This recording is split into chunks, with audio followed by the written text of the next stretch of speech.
Good afternoon, everyone, and welcome. I'm Brent Lakeman. I'm the Director of the Hydrogen Initiative at Edmonton Global.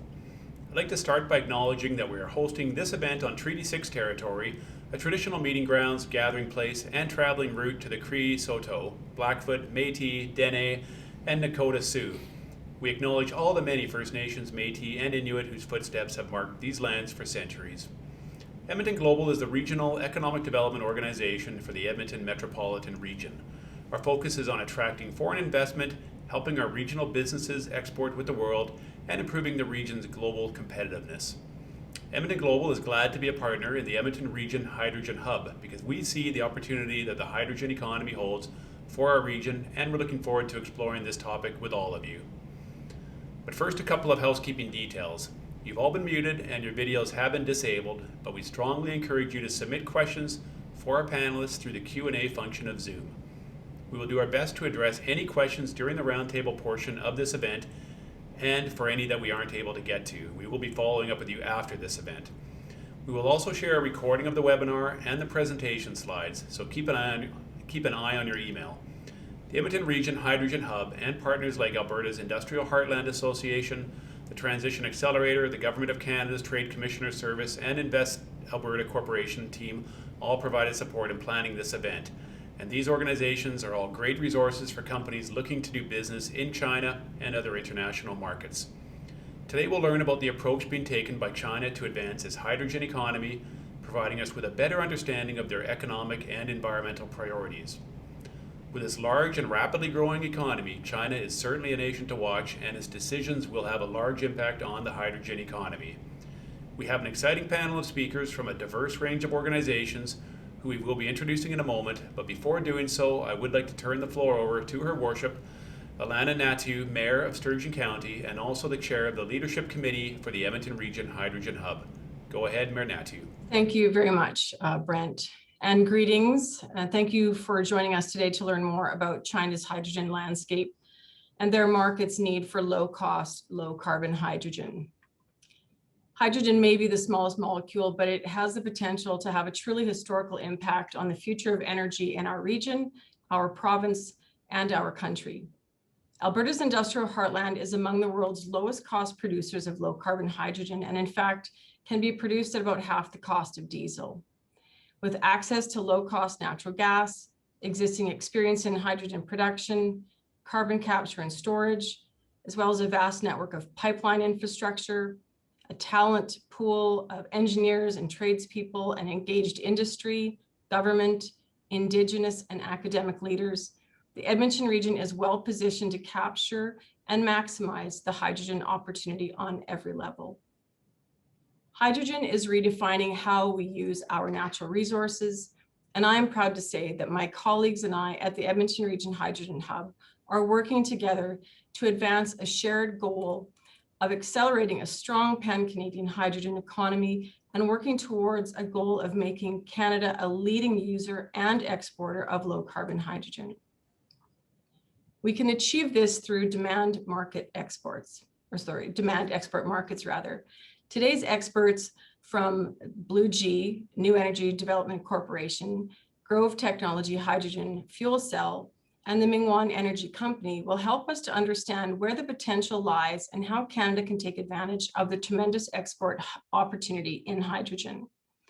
At this time, I would like to thank Michelle Jette, Trade Commissioner with the Embassy of Canada to China, for joining us from Beijing and introducing our panelists. And it is our honor to welcome Consul General Lu Zhu, the Consul General of the People's Republic of China, who has graciously offered to make a few welcoming comments. Consul General Lu is committed to advancing bilateral, pragmatic cooperation and profound friendship between China and Canada. She is a friend to our region and is always ready to join hands to further enhance contacts and broaden cooperation. So thank you for joining us, Consul General Lu. Thank you.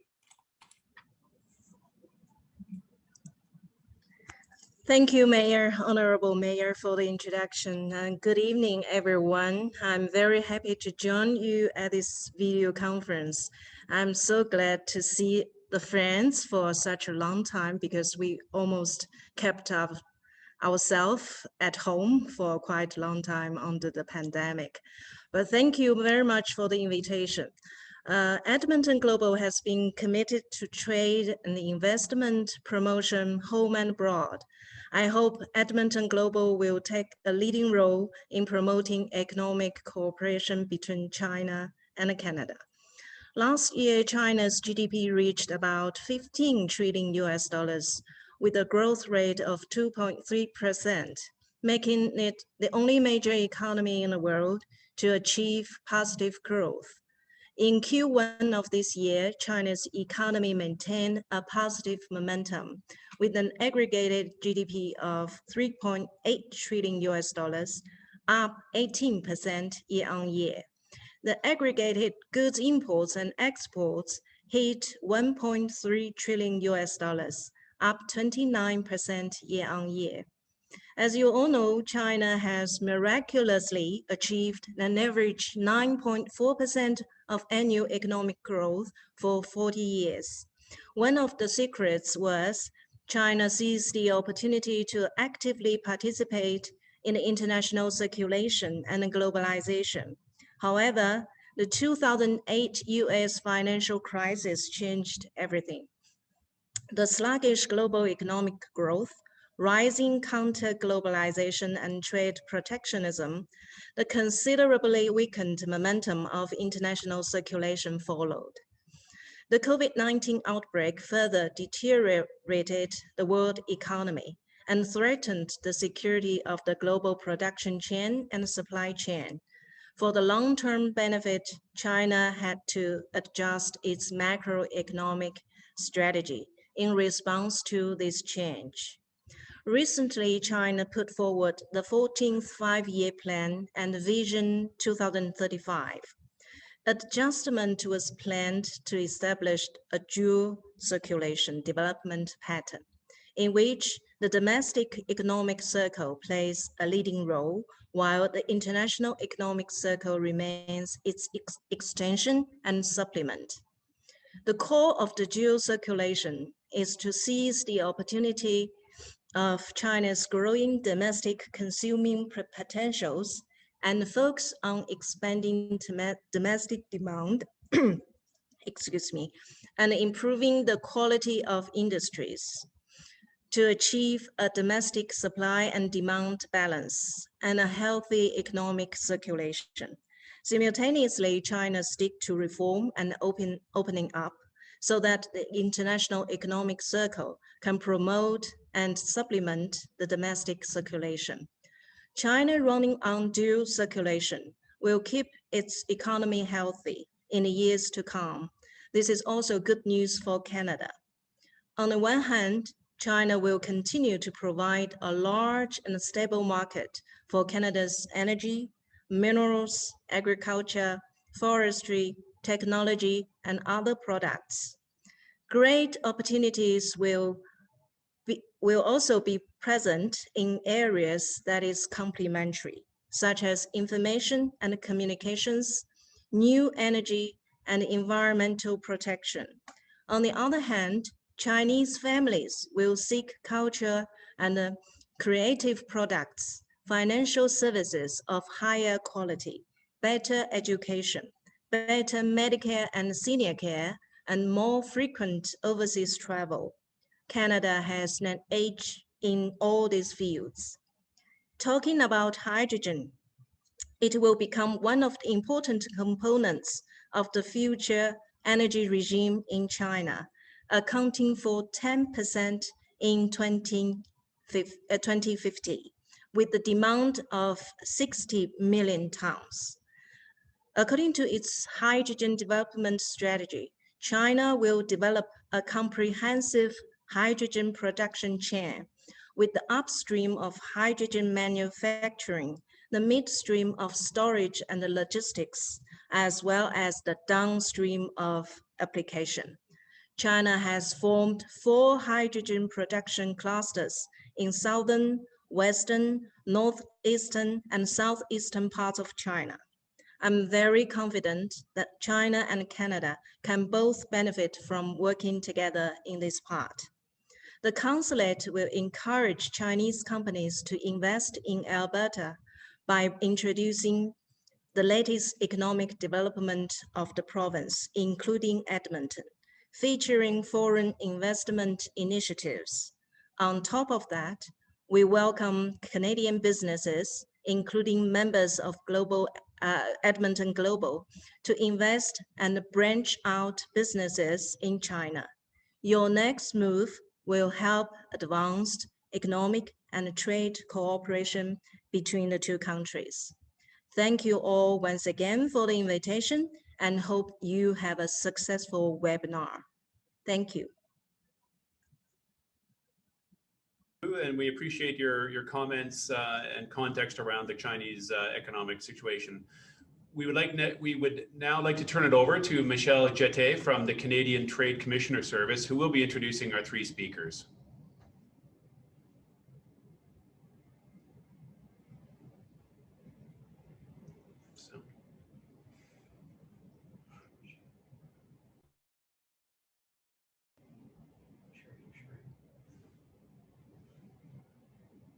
Okay, great. I think I'm unmuted now. Can everybody hear me okay?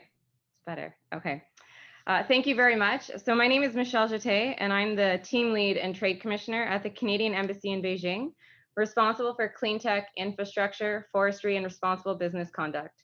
I'm here today with my Tim Hortons coffee and my colleague Kevin Sway from the Invest Alberta Corporation, and work quite closely with Stacey Xiao, who I'm sure many of you know, as the Embassy's Trade Commissioner responsible for clean tech. So the Trade Commissioner Service has 15 offices in China with teams ready to support Canadian firms looking to do business in China. And I'm very, very pleased to be here today with our colleagues from Edmonton Global, and especially want to thank Mayor Natu and Consul General Liu for their comments.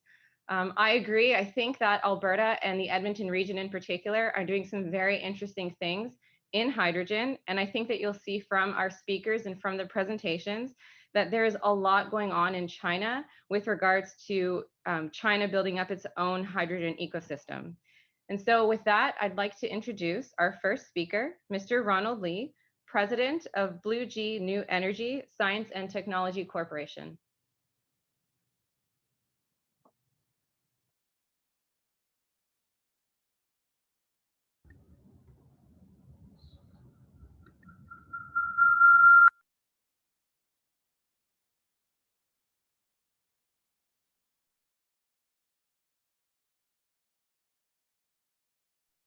Is that okay now? Hello, everyone. Hello.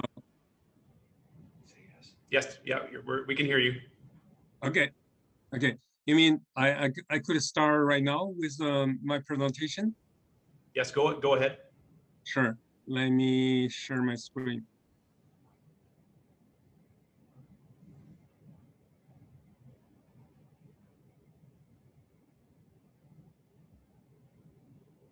Is that full screen now? Yep, we can see it. Okay.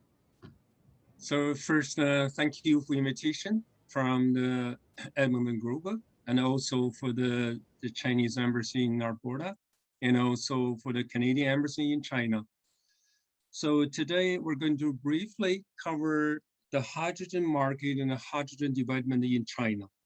In next 15 minutes, I'm going to cover 4 sections.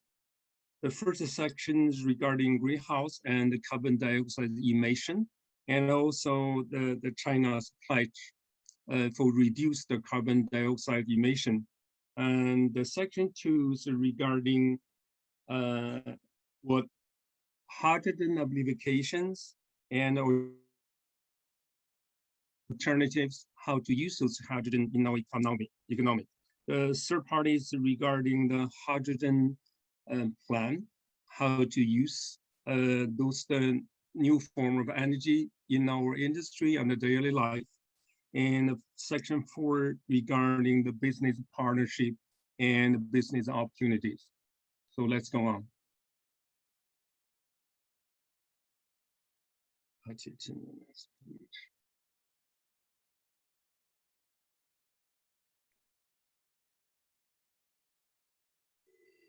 So here is we all will know already about the global climate change and the greenhouse gases emission.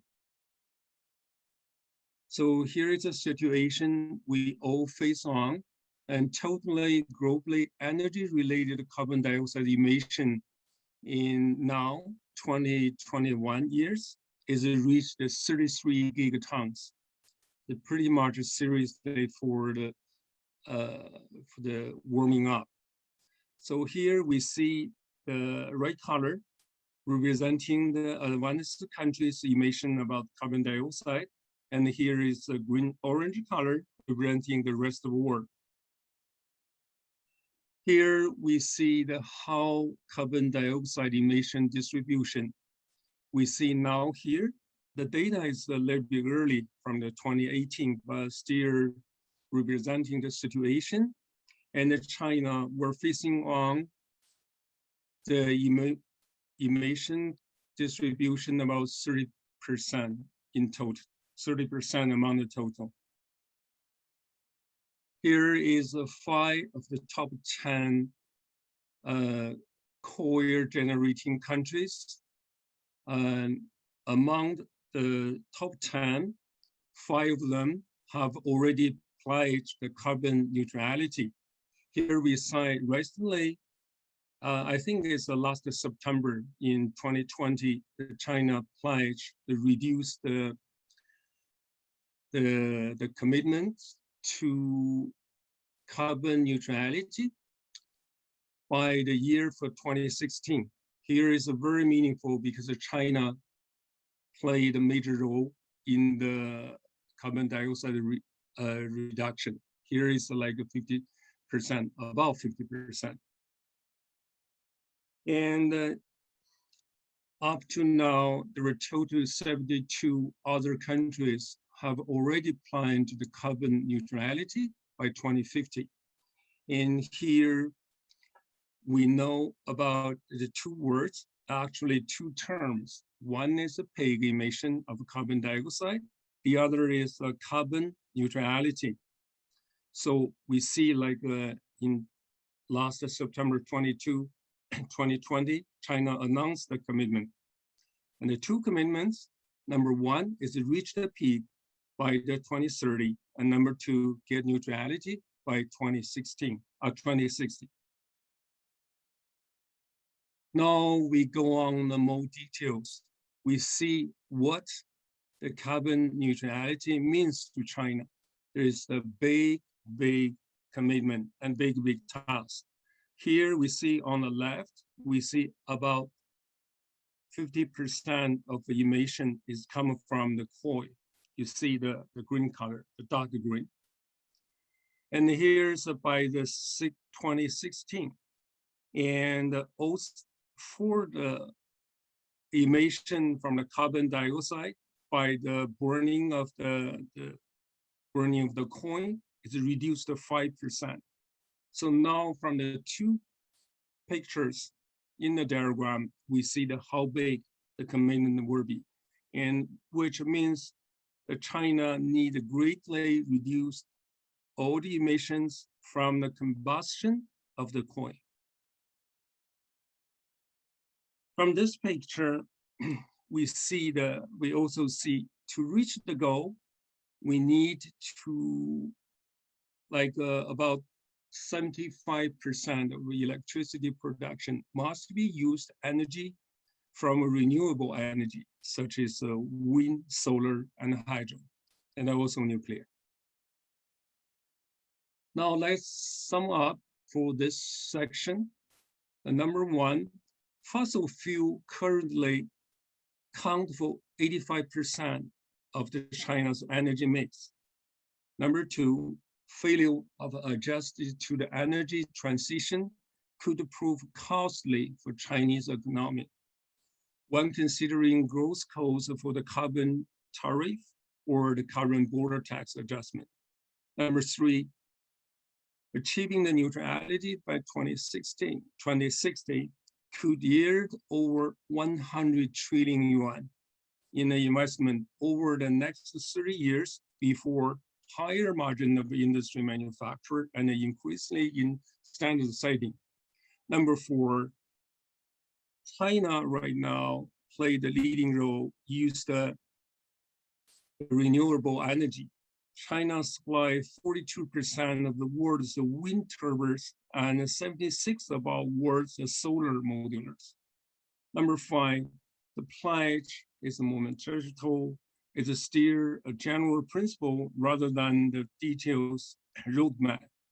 So in the next years, effort will be focused on industry that will be driving the transformation, renewable energy, and electric. Now we move on to section 2, how China implemented the pledge, which means the hydrogen get involved. The China's hydrogen neutrality pathway, we see the pathway here from the power industry and from non-power industry related. If we go to power industry, we need to do the 2 things. One is to use the renewable energy maximally, which means by the wind power, by solar power, by energy storage. And here we skip the other part of the carbon capture sales. And for the non-power industry, we will be focused on the hydrogen cooling carbon exchange. Here we're going to skip.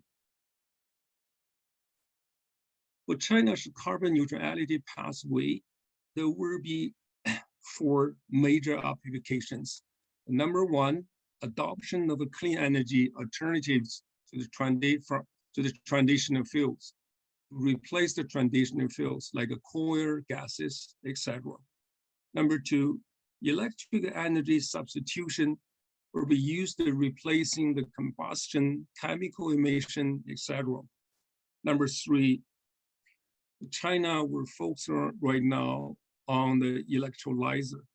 The total electrolyzer installed will be 8,400 metric tons per year by 2030, which is a huge, means from now on to the year 2030, I mean in 9 years time, 9 years year period, we're going to times 30,500 times what we have now.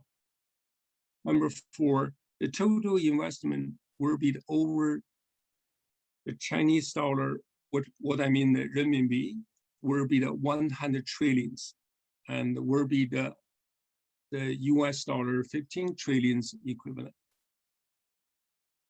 So now we move to the section 3, hydrogen applications and alternatives.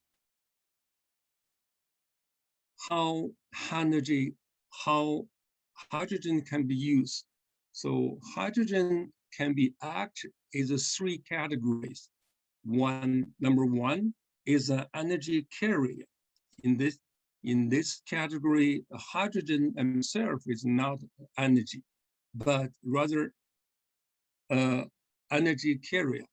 So like we use the fuel cell, we use the power to gas, and we use the Massillon reformer, and we blend the hydrogen into the natural gas grade. So category 2, the hydrogen will be acted as the raw material. So like e-fuels, like chemical industry from ammonia and Massillon to replace the natural gas.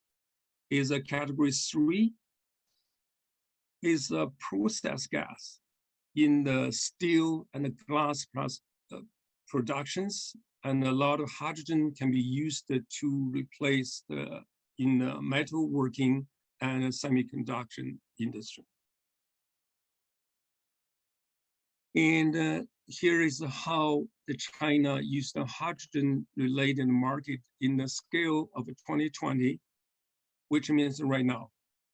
And China right now have a fuel cell vehicle, different kind of vehicle on road, reaches 6,000 already, and development will be scaled up very rapidly. China right now already have the hydrogen fueling stations number in operation is 101. In China have already the fuel cell stack and the system production lines, more than 10. And China has already have key parts like the MEA and the bipolar plate. So more than 500 parts production lines. And also China right now have 10 about alkaline electrolyzer companies with a production capacity around 250 megawatt electrolyzer production. Here is scaling up by the year 2030, which means 9 years after. The China, the fuel cell vehicles, different kind of vehicles, and the marine application will be greater than 1.5 million. In China's hydrogen fueling station were greater than 1,000. In China's fuel cell and the system production were greater than 2 million pieces of the system, and also covering all kinds of the hydrogen deployments. And for the electrolyzer production by renewable energy, we're scaled up to 3,500 times to totally 875 gigawatt. Now, not only for the application already, and China right now is aiming to the new push on the new hydrogen applications, such as for hydrogen electrolyzer from solar and the wind, which is we use electrolyzer by the PAM technology, by alkaline, and by SOFC. Here, like I mentioned 1 minute ago, will be 3,500 times, reach the 875 gigawatt. And here is a hydrogen used to replace coal in the steel manufacturing. And when we know 85% of carbon dioxide reduced for 1 billion megaton steel takes about 100 billion megaton hydrogen. Another applications, new applications, are hydrogen burning, replacing other fossil fuels. Here's we blending 10% of hydrogen with other fuels. We're going to use the existing natural gas grid for transportation, etc. So, which means that China right now focus on and push the new path to reduce the carbon dioxide by new application of the hydrogen. When we talk about the hydrogen application, so cost related closely, very much closely. Now for time, because time is very limited for today, it's only 15 minutes, I'm going to list some of the costs in some of the hydrogen products to give you the concept, to give you the idea roughly what costs for the hydrogen application right now. For instance, we got the solar electricity. Right now, the cost level in Chinese solar, I mean, renminbi, will be per kilowatt hour will be 10 cents to 20 cents. For the wind electricity, the cost will be the 20 cents per kilowatt hour to 30 cents kilowatt hour, so on and so on. So I'm going to leave this documentation to the admin global and to the Canadian Embassy for any of you would like to know the details, you can check out with them. So I'm not going to list them one by one from beginning to after. And one of the important things I would like to mention is for cost for electrolyzer.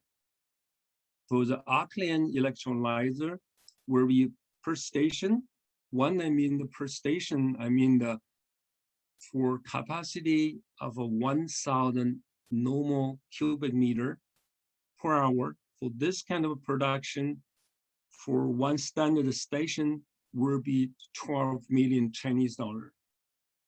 For the new technologies, the PAM electrolyzer, right now will be the 60 million per station, which can be expected to reduce greatly if we have going to mass production. Now we move to the last section, computation and partnership regarding the market and the business opportunities. Before we go the details of what kind of a format for cooperation and opportunities, better we briefly compare the advantage and the disadvantage regarding what advantage in Canada, what advantage in China.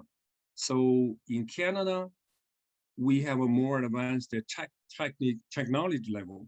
So for also the front edge leading technology, such as the PAM, such as the fuel cell, we have some of the world leading companies in Canada. So closer in the front edge technology. And also the Canada have a more experiences on hydrogen research and hydrogen development, which I mentioned that there will be there are a few world leading companies in BC, in Alberta, in Toronto, in Ontario, and in Quebec. Also, Canada have a more commercial investment sources and a lower cost. Here is an advantage in Canada. For advantage in China, first we have the market value and the scale. Actually, it's the world biggest market there. Therefore, we have a more business opportunities. And also, China has an infrastructure, manufacture, and the production skill, so stronger. And also have a manufacturing and the labor cost relatively lower.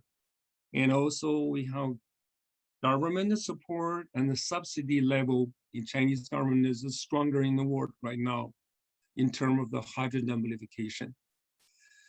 So bearing in mind, we have an advantage and that we have a disadvantage in comparison between the two countries.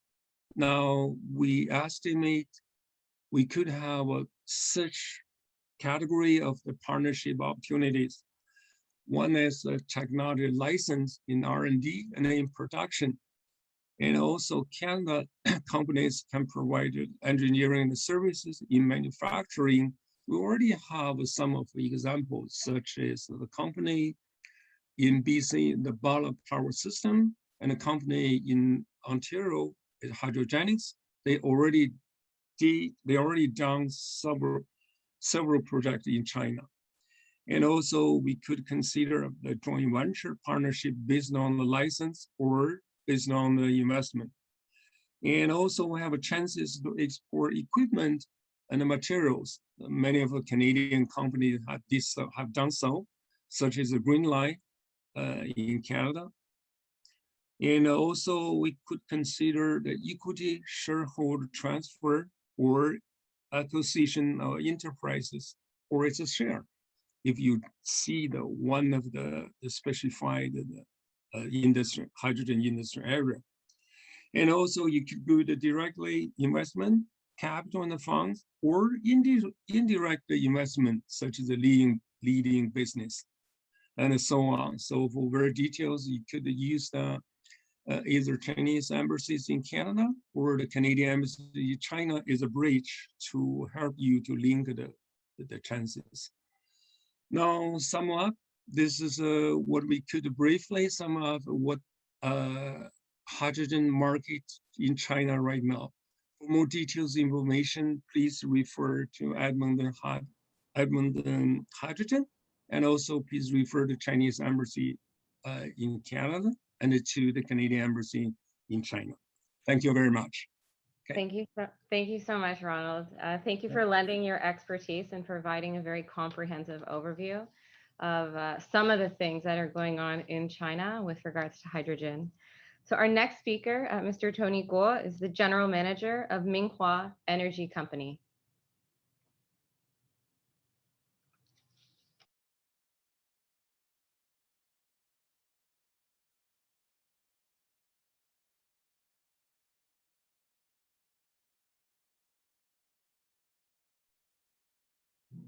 Okay, hello everyone. Can you hear me? Is everything okay? Yeah, we can hear you fine. Okay. Okay. Yeah. Hello, everyone. My name is Tony, the manager of Minghua Energy. It's my honor to join in today's webinar and share our experience of hydrogen energy with peers from Canada and China. This is the outline of my talk. First, I will give a brief introduction of Minghua Energy, followed by a quick review of our products, then come with some application cases. At the end of the talk, I would like to share some thoughts of the hydrogen industry in China. Minghua is a Minghua is a startup company founded in 2016 at Shanghai. We focus on multi-fuel reformer design and fuel cell system integration for power generation and combined heating and power systems. We've already developed 3 categories and 6 types of products. 3 categories here we mentioned here are based on the fuel cells stack technologies. They are PEM fuel cell, high temperature PEM fuel cell, and the solid oxide fuel cell.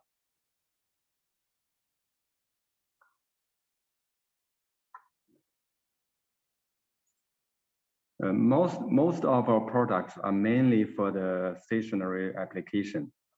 The way to keep getting the hydrogen securely is very important for the system.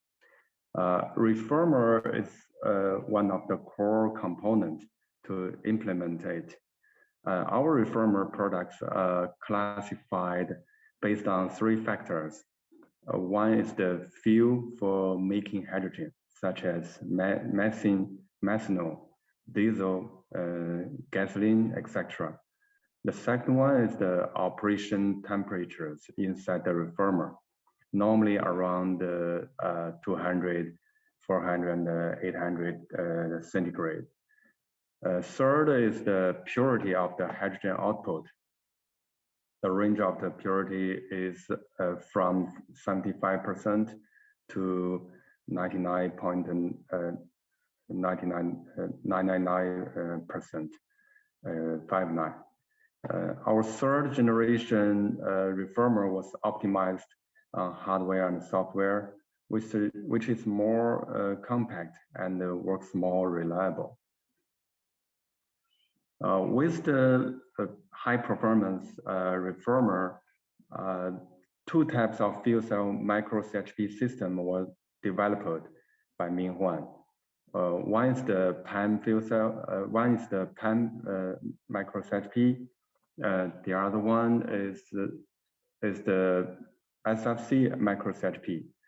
The range of the output power of those micro CHP is from 1 kilowatts to 5 kilowatts. They are good for many renewable energy applications.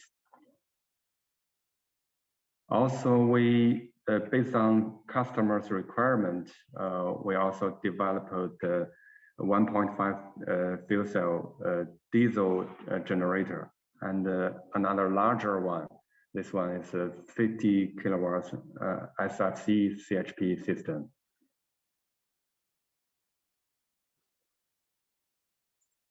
Another product line is the high temperature PEM fuel cell stack and the system. Here's in the lower right corner here is the 2 kilowatts power generator based on high temperature PEM fuel cell stack. 500 hours continually running benchmark had been tested. It went through the test smoothly without any problem and without any problem and avoid degradation.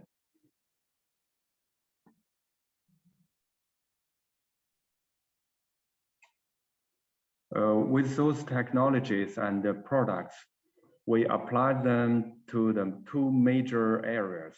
One application is for emergency and backup power, such as telecommunications, public exhibition, building construction at remote area, disaster rescue.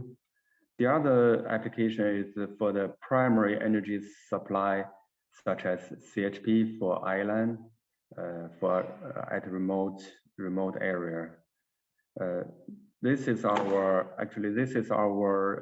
backup power generator with methanol reformer for China Tower base station.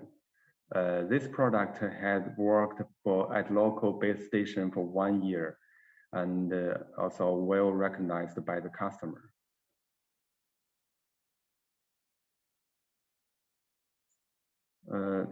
Here is another demonstration, which is based on solid oxide fuel cell CHP. We are the only company who can keep running the system for more than 5,000 hours. The overall heating plus power efficiency of this system is around 87%. After the introduction of Minghuan, I would like to share some thoughts of the hydrogen industry in China.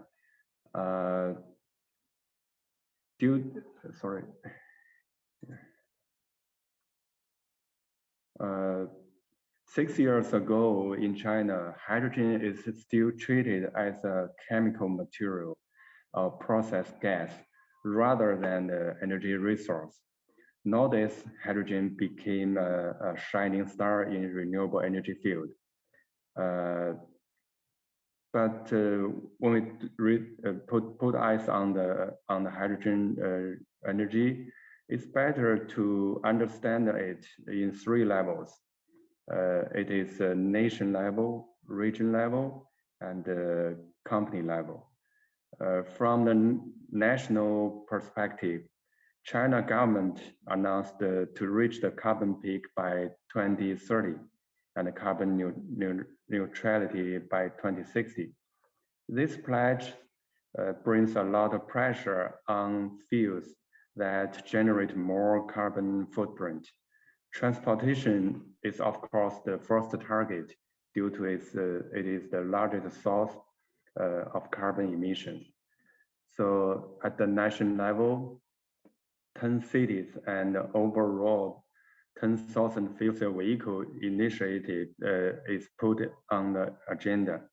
This program put more attention on key components of hydrogen technology at first step and try to choose the region in nationwide who has a more advanced hydrogen supply chain and a healthy financial environments.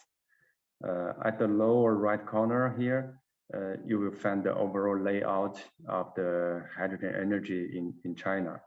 The right color means this area has more advanced and more good environment to develop the hydrogen at the first step. Due to the booming of the hydrogen energy in China, regional hydrogen development plans have been established across the country, across the whole country, including the key provinces such as Guangdong, Jiangsu, Shandong, Zhejiang, Shanghai, and Beijing. Shandong is more aggressive than other places. Recently, they just 4 cities in Shandong here, Qingdao, Zibo, Weifang, and Jinan. They just announced a 5-year hydrogen plan.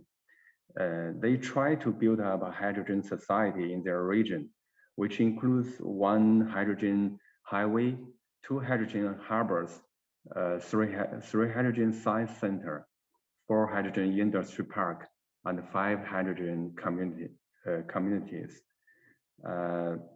This plan covers not only transportation, but also the power generation, emergency backup power, and CHP.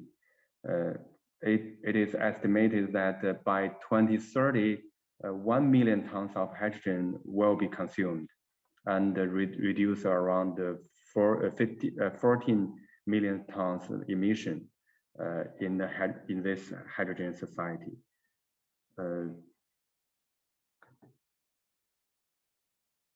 Actually, from the enterprise level, although China is accelerating the research of and the application of hydrogen, but we're still facing many challenges. But at the same time, challenges are also opportunities. The overall hydrogen technology and the products need to be improved. Here, the challenges the company or the enterprise is facing, the infrastructure of the hydrogen, such as the hydrogen refueling station, the overall technology level, the standard. We still need more standard to make sure the road is flat, and also the patent in China. The weak supply chain, unclear policy, subsidy on hydrogen. The subsidy right now in China is most of subsidy is for the transportation purpose. So the subsidy should have balance, also balance on the stationary generation, and also the administration in the local and the regional government. Most of the leader in the government, they don't have a clear map of how to utilize the hydrogen in the local industry. And also, most people are talking about the green hydrogen, blue hydrogen, and the green hydrogen. Those category actually affect the leaders' direction, how to build up the structure at their regional industry structure.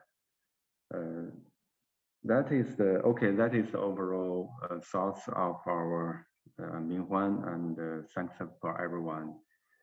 If you have some question, yeah, glad to be here to answer it.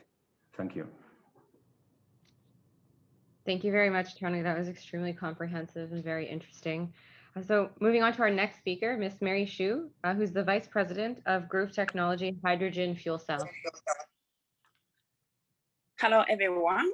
Thank you for Element Global for hosting this hydrogen webinar and giving us an opportunity to introduce Chinese hydrogen industry and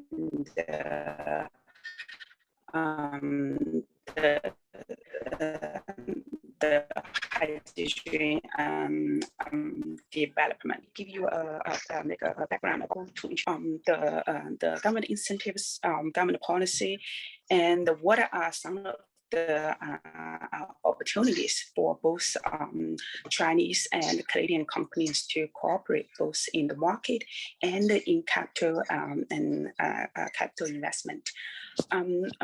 For Growth Technology, we are a hydrogen fuel cell system company, originally from Taiwan, but now our headquarters is in Shanghai. We started with the hydrogen technology fuel cell system, and our system now covers 15 to 60 kilowatt system.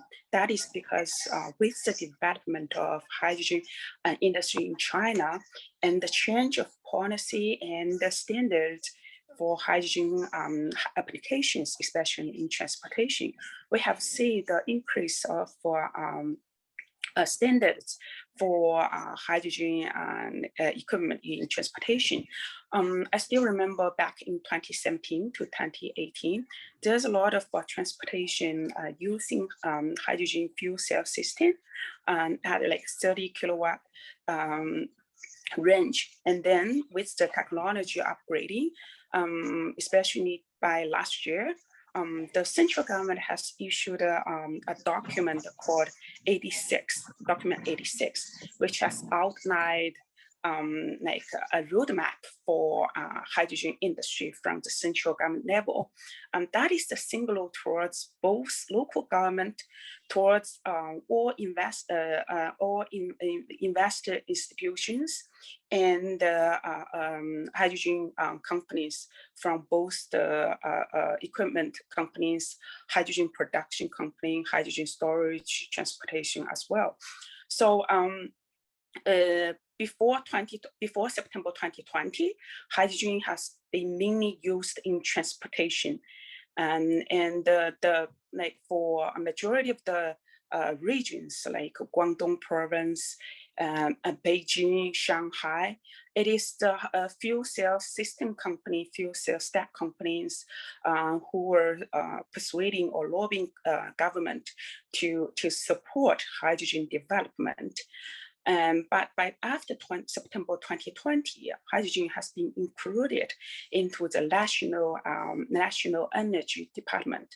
That means hydrogen is no longer just being used in transportation. It is on a large scale. It is like another alternative for new energy. It's a subsidy to traditional energy.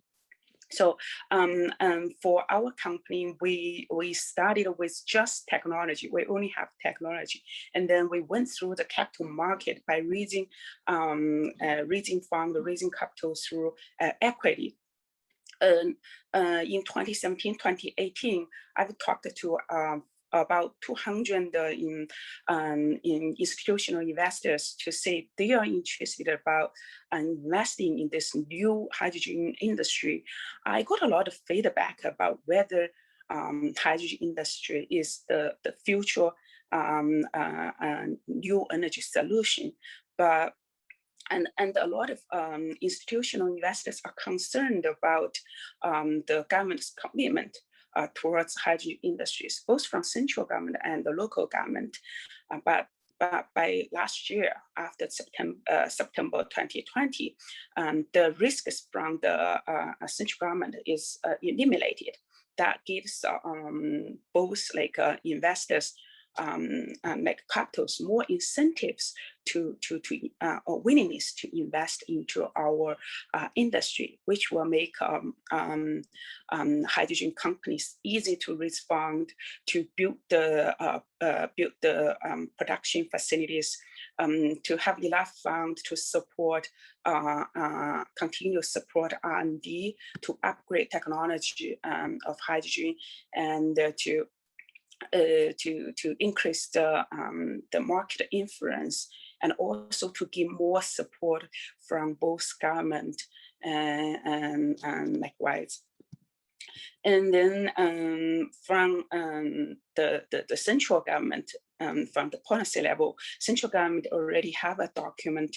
It is called the 13th Five-Year National Strategic Innovation Development Plan, which it is outlined that the fuel cell electronic vehicle industry to reach volume production and the large-scale operation by 2020.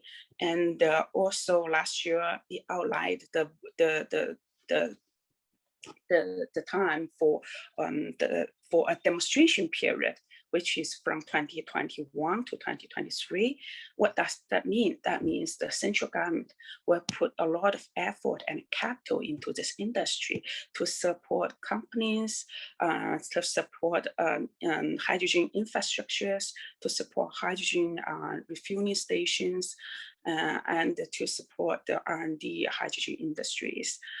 In the next 3 years, we were likely to see a group for hydrogen demonstration cities.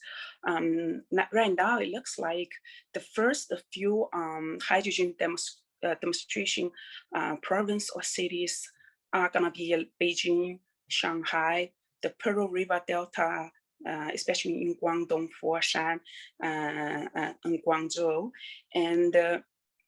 And that means if you are qualified for demonstration cities, you will get government support, capital support, and also local government support get to pump more capital into the application of fuel cell transportation.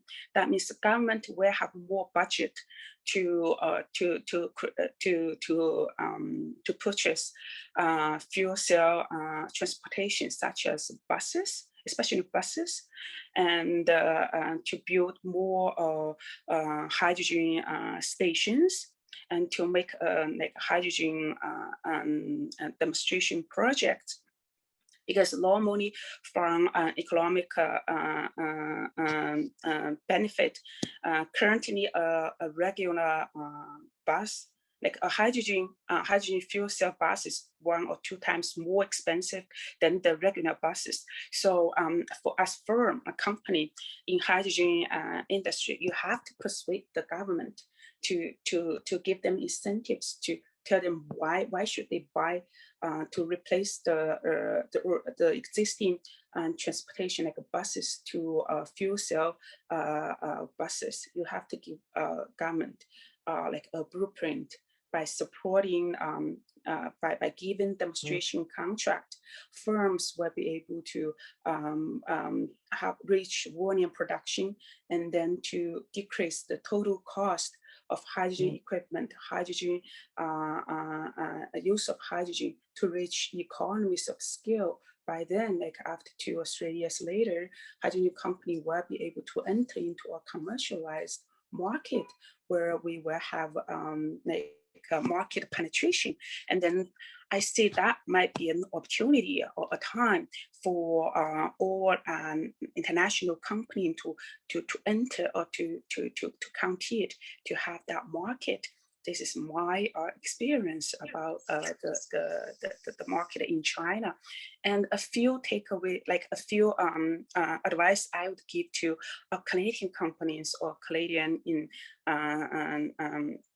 partners. If you are interested in Chinese market and you want to get a better chance to basically develop your own client, is first you have to choose the right region. Right now, the most developed area for hydrogen covers 5 provinces: Guangdong, Zhejiang, Shandong, Jiangsu, Hebei are the most developed regions of hydrogen. But there's each of them have its unique advantages, and the different key players in the region, like Beijing and Hebei, we already have a hydrogen system company. They are the first public company listed in Chinese stock market. They are called Yihuatong. It is a fuel cell system company. They have put a lot of effort in terms of lobbying government to have like policies support the application of fuel cell buses. And they have built first few hydrogen filling stations and set the national standards for hydrogen, like transportation standards, like subsidiary for refining stations as well. And the second city is Guangdong province. For Guangdong province, we have brought in Bala at early stage to work towards high performance fuel cell systems. This area have a lot of companies in the supply chain, from system to stack, and to the upper supply chain. But one of the shortcomings in Guangdong province is there's a lot of hydrogen demand companies, yet there's no hydrogen supply. So the current price of hydrogen in Guangdong it's like 15 to 18 Canadian per kilogram for hydrogen. That is way expensive from the operational level. If you are running a group of hydrogen fleet in this area, that means you cannot reach your cost even by using such high expensive such expensive hydrogen. And the other part is Shandong province. Shandong province has the most resource to support the development of hydrogen, because they have a lot of hydrogen from hydrogen byproduct from chemical factories like PDH, ammonia, like that. I've also been visited in a lot of companies in this region. And the last city is Zhejiang province. Zhejiang province is so different from the rest of the country. They are so active that the local government is more enthusiastic to figure out the hydrogen industry. Even without the central government policy, local government already spent a lot of money to do demonstration project in hydrogen, like hydrogen bus or hydrogen boat, hydrogen stationary hydrogen power station as well. So this is my advice for for companies or partners. If you are interested into the Chinese market, definitely choose the regions that have a more in-depth understanding about the industry, and financially the government is more feasible in terms of supporting the development of hydrogen. That's my presentation for today. And if you have more questions, we can discuss in the Q&A session. Thank you. Great, thank you, Ms. Xu. And with that, we have reached the end of the of the presentations portion of tonight's session, but now we can move to the Q&A portion. And we have had a few questions coming in from chat.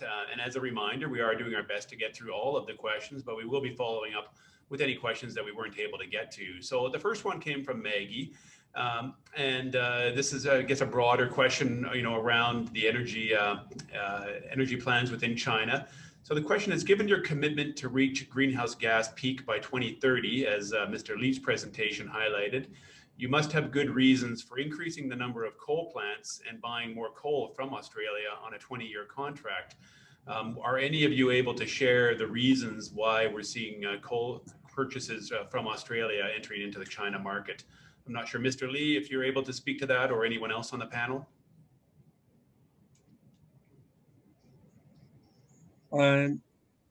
So regarding the more coals imported from Australia, I'm not an expert. I mean, I know the China's already have enough coal. I know there is importation for coal, but I'm not quite clear about if there is the further needs from import from Australia. So that question. Okay. If anyone else on the panel has an understanding of why we're seeing the interest in coal. Maybe I can just give a few explanations about what's the government's perspective about whether we should increase the use of coal imported from Australia, or should we put more investment into the domestic infrastructure or domestic hydrogen production. From the government side, I guess with the economic development, there's a high need or high demand, both from the government level or the social society, to reduce the carbon emission and to reach carbon neutrality in 2060. Because I'm dealing with a lot of institutional investors, so I can feel that from the market or from the government side, by talking to a lot of local government, I've seen that the government officials have incentives to figure out the alternative ways to bring a new energy like hydrogens into the region.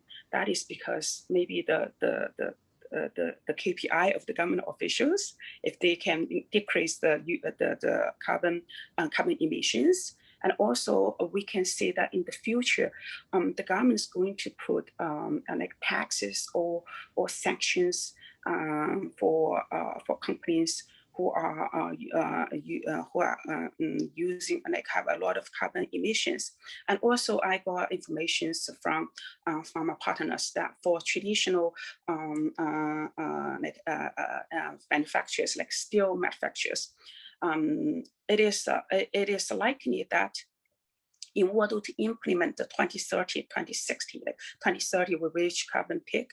By 2060, we'll have to reach carbon neutrality. The government will force companies to reduce carbon emissions by requesting companies like steel to reduce the production. That means by reducing production, that will decrease the equipment utility, also will decrease the revenue for the company, which in turn will decrease the profit. So from the company's side, they have an incentive to implement more new energy like hydrogen fleets or the use of hydrogen in exchange for in exchange for like the current production of the product. So I think in the future, it is not a trend for the government to increase the use of imported carbon from both the government side or the awareness of companies like the social corporate social responsibilities, and also the awareness of its people. Like there's a high demand for new clean energy, for sustainable energy solutions to support the economy. Yeah, that's my point of view. Great. No, thank you. I'll move to the next question, and it's been partially addressed, I believe, maybe in the chat function, but we'll just make sure we have everyone's perspectives on the transportation methods that that are used within China. You know, interest here, obviously in Canada around pipelines, but in China, do we expect to see hydrogen pipelines or hydrogen blending with natural gas? I think that was briefly referenced in one of the presentations. Or will we just really see hydrogen being moved by trucks? I think you know, Ronald and Tony, you both had some comments on that. Maybe I'll start with Tony. Anything further on how we expect to see hydrogen being moved? I think you're. Tony, you go ahead.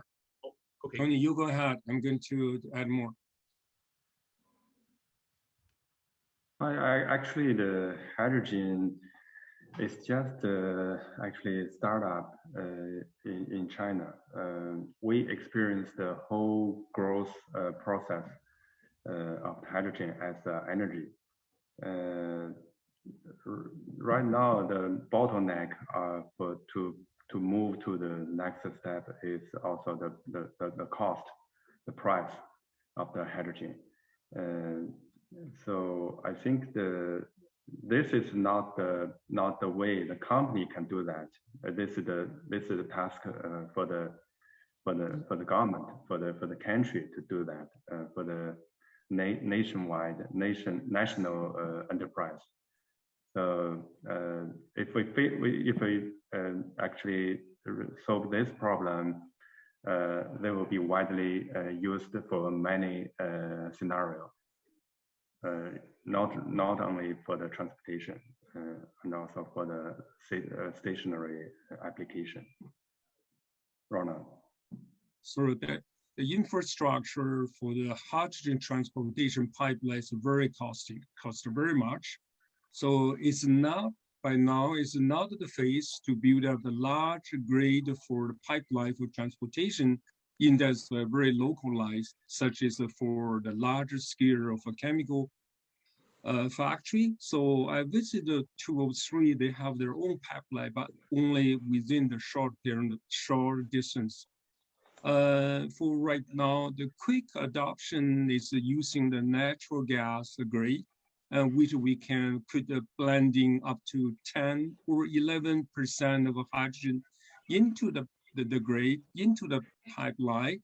And at the other end, we could like separate the hydrogen for like purifying the hydrogen from the pipeline. This is the one of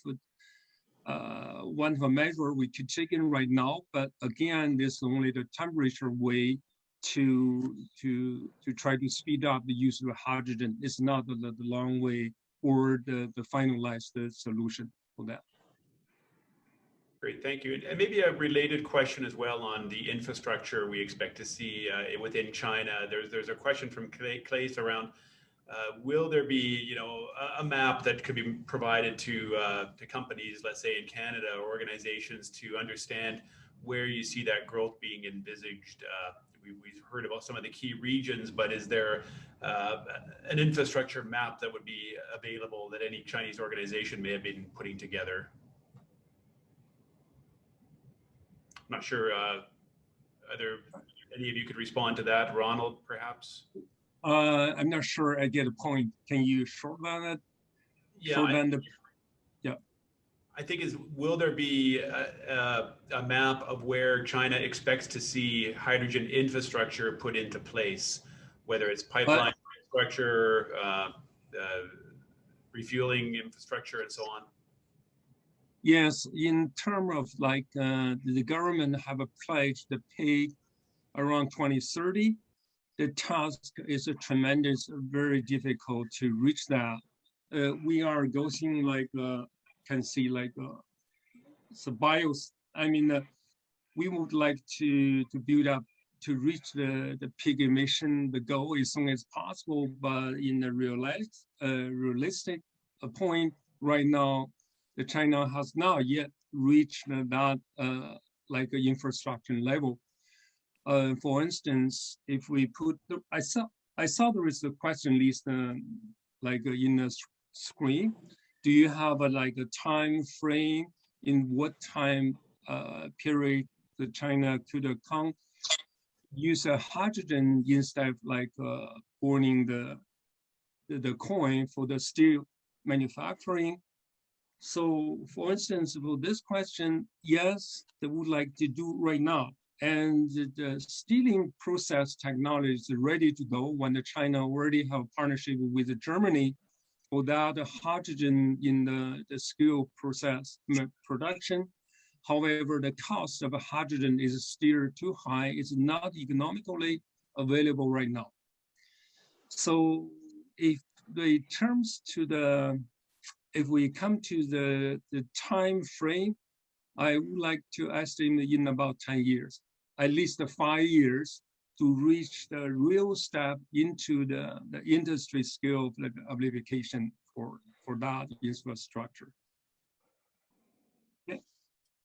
Sure, if anyone else has any further comments on that infrastructure, we'll get back to other specific topics like ammonia in a moment. But one other question I do want to highlight from Andre is, over the next decade or so, do you see the main role for Canada in the development of China's hydrogen sector as that of a source of natural gas, for example, using in steam methane reformers, or as a source of hydrogen through ocean transport? Any thoughts on how China is looking at Canada's energy resource to solve its hydrogen challenges? Who would like to go on that? Mary or Tony? Yeah, actually, I think that right now the government put more eyes on not the infrastructure of the hydrogen. They try to do that, but it's hard for them. Before that, they need to have a strong. Pardon. Hello?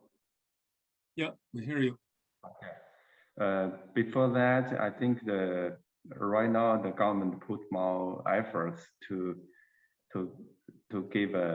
set up a whole structure of the hydrogen industry. Upstream is the hydrogen. Lower stream is the terminal and also maybe the equipment. So the hydrogen, there are 3 ways to generate hydrogen. One, you talk about the reformer.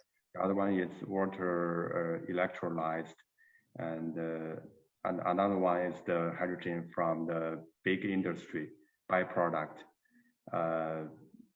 You talk about the shipping from the Canada by using the compressed and liquidized hydrogen. I think right now it's hard for the customer to accept the price of the hydrogen. So I could add in more. For in terms of if we Canada would like to export the finalized product like gaseous hydrogen to China, technically is not doable because of the cost of transportation, unless when we use the technical we code LOHC, which means liquid organic hydrogen carrier. If we can have that technology get mature and we put it through the hydrogen gaseous hydrogen into the liquid like water, easy for transportation until that technology available for Canada, then will be doable. So we know that Japan right now doing that way from Australia, import the gaseous hydrogen from Australia right now. So for time being, we don't think that technology have already into commercialized phases yet. Okay. So that just relates, I think, to the other question we had around imports of hydrogen in those timeframes of 2025 and 2030, and where do you see ammonia fitting into those imports within those timeframes, or as liquid hydrogen? And particularly if there's any thoughts around the price that China organizations would be willing to pay for hydrogen in the form of ammonia or liquid hydrogen. So I'm not sure if anyone could expand a little bit further on that question. So it must be Tony, ammonia, and you do some of like ammonia. Actually, we didn't put more time on ammonia. We just used the actually reforming way to generate hydrogen. But ammonia, actually in China, ammonia is in large production. If the price shipping from Canada to China is lower than China, I think that's a good option for Canada to do that. That's just my personal comment. No, Mary, anything from your perspective on? I'm not sure about the cost of ammonia, but from a commercial side, let's just work like from the economic side, right? If the use of ammonia to generate hydrogen is the same as the use of like traditional diesel fuel, then I think that's possible, and it is likely that the business opportunities are going to happen in area where they have like the original liquid the port and the port where they can accept large containers. I think that might be an area for Canadian companies to enter into. It is easier than like the like Guangdong or Pearl River Delta area, or I think it might be a better way to enter into the market. Just a question, again, Canada has quite a bit of experience on carbon capture and storage and using that to produce low carbon hydrogen, and just wondering if anyone has some thoughts on China's capacity for CO2 storage, using its geological formations to store CO2 that may be associated with hydrogen production from the natural gas feedstocks. Is that an area that's receiving much attention? I recall historically, I think China's CO2 storage may not be that strong, but I'm not sure if anyone's been looking into that could speak to CCS. The China put, yeah, I'm going to a few words. China have emphasized the CCS, and it's definitely like in urgent needs of that technology or that kind of industry. So if the Canadian company have those kind of technology, I prefer the first to have a technology partnership. There will be no opportunities. Then the doing and the exporting some like the equipment or doing some engineering work. So we go like it's quite possible, is quite urgently need of those technology with the Chinese enterprises in application of the CCS. Okay, so again, it sounds like geologically there is interest, but some expertise needed. Perhaps the Canadian expertise would be quite helpful for China. Yes, definitely. Yeah. Had a very specific question around Macau. I believe it's the municipality or the island of Macau, and whether it's utilizing hydrogen for power at this point in time or any plans forward. I'm not sure if anyone knows specifically what Macau might be thinking about there, but if anyone can comment. Sorry, can you repeat your question? I think it's the island of Macau, if I'm pronouncing it correctly, whether it's utilizing hydrogen for power at this point in time, or if it's trialing any technologies around hydrogen.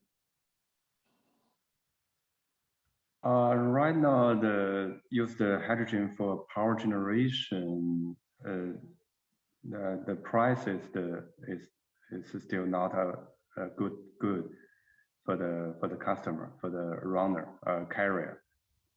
Only if the resource, I mean, such as methanol, the price is acceptable. Otherwise, it's no way to compete with the traditional generation here.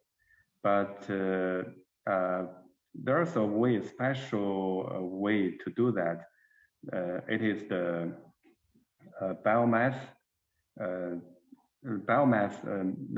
reason we use the biomass because the biomass is the byproduct of many industry process, and also the biomass generation where you can get the subsidy from the government, from either the state government and also the local government.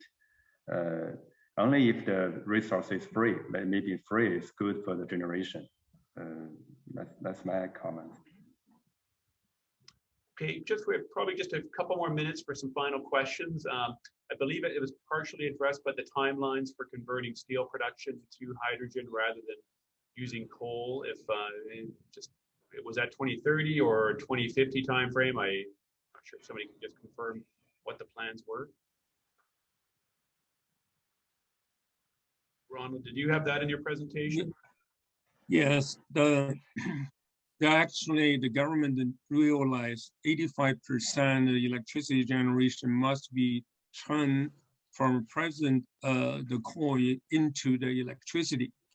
So those will be the great depend on how we get those electricity from the new renewable energy. So right now the things is not separately but related to each other, very much depend on. So China right now emphasized on the hydrogen making from a solar or from the wind energy, which turn on into they have the great need of the electrolyzer. So that's why the China has put a priority in electrolyzer, and which could use the solar and the wind energy. So in that field, Canada have an advantage of doing so. I do think so. Yeah, we have actually by hydrogenics and Cummins, we set up the largest one in Quebec, 20 megawatt, I think so. But use hydro, it's very easy to turn on use solar or use the wind. It's technically it's not a huge barrier for that. Okay, thank you, Mr. Lee. I'm going to, the final question, maybe come back to infrastructure and really from the Canadian perspective. We know there's challenges obviously in transporting hydrogen from our region to global markets. So any of you can comment on whether Chinese companies are interested in investing in hydrogen infrastructure in Canada that could be used to deliver hydrogen to China, and how you see that opportunity coming about? I'm not sure, Mary, I know you spoke a bit to some of the collaboration opportunities, if you're able to speak to that one. Yeah, for the hydrogen infrastructure investment opportunities, I think there's definitely opportunities to cooperate in the future. And but there's some challenges we have. I think it's more for different regulations for Chinese firms to invest into Canada for hydrogen infrastructure. And the challenge is more from, I think, from the Canadian government.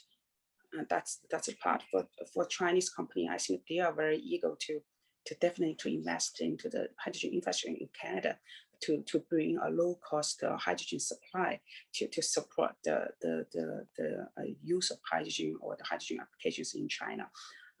For that part, I think we have to collaborate working with each other to generate to generate investment opportunities. Because before I've had some international investment transactions in natural gas sectors. So I know from the companies' point of view, they are very enthusiastic to find and make a project that looks really good in terms of investment return, but they are facing a lot of challenges and uncertainties from government regulations. Yeah, that's my my idea. Thank you. That's a great response. So, well, this brings our event to a close. Once again, I would like to thank all of our panelists, as well as the China Consulate, the Canadian Embassy team, and Mayor Natiu today for their participation in today's webinar. They certainly brought home some of the key opportunities and challenges associated with becoming a supplier of low carbon hydrogen and related technologies to the China market. We can certainly learn from China's plans as we look to understand the opportunities around hydrogen and the role it will play in this very large and influential economy.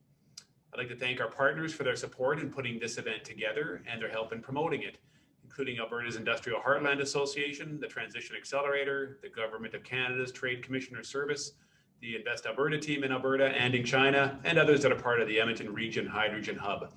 We will be posting a recording of this presentation on our website, and we'll share that link with all of you in the coming days. And over the coming months, the Hub will be hosting other webinars on key topics related to our hydrogen value chain. Please be sure to follow the Hub and Edmonton Global on LinkedIn and Twitter to keep up to date on these and other events. So once again, thank you for joining us for this evening or this morning if you're in Asia, and I hope you have a great rest of your day. Thank you.